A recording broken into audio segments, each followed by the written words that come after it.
We are grateful for God's provision and also grateful kami sa Pinamalayan Outreach na nasimulan na. And also, yan. Grateful kami sa mga bagong relationships, yung bagong friendships, sa beautiful marriage, and all the lessons 2025 brought.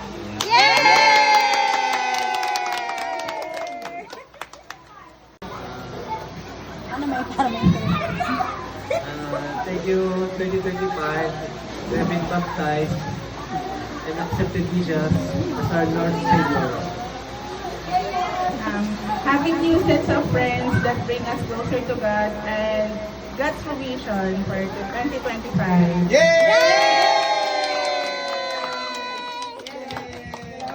Ayan, thankful kami na after years of praying na magka-church dito sa Pinamalayan, finally, God has answered the prayers sa Pinamalayan Outreach.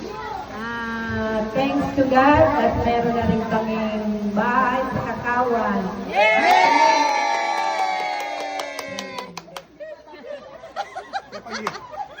Grateful for this year 2025. First, when I get baptized and no words of God every day. Second, was our trip to Sarah. And lastly, our Baguio trip where we celebrated our Christmas as a family.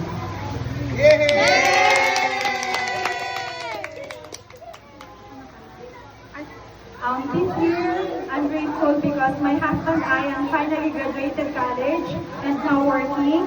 And I passed the board exam for teachers. And I finally accepted Jesus Christ in my life in 2025.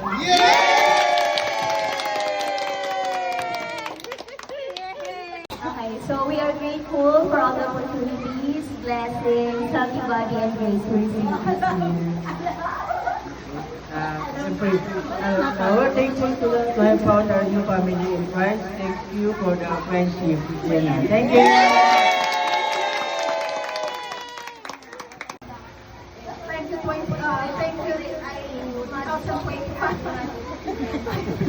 I'm grateful with the family and finally I accept the Lord with my children and the new friendship.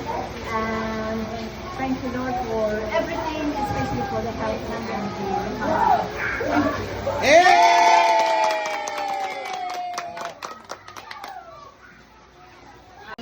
For this year, for all the new friends and happiness for my life, especially for my children,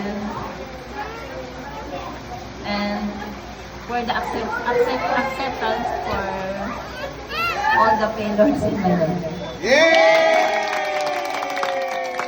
Masadasang New Year.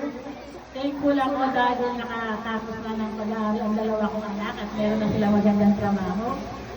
At kahit magkasakit yung anak ko at talagang down na down siya noon, ay nakapag-asawa pa rin siya at gumaling at dahil sa Panginoon.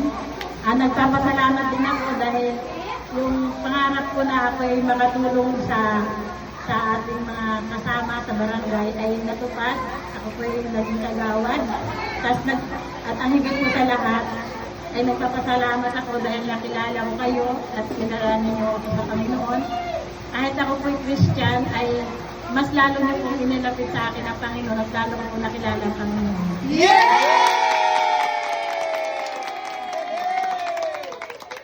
Grateful this 2025 for our family has good health and well provided. Amen. I'm grateful this 2025 for our imperfect but beautiful marriage and of course, new family in our victory church.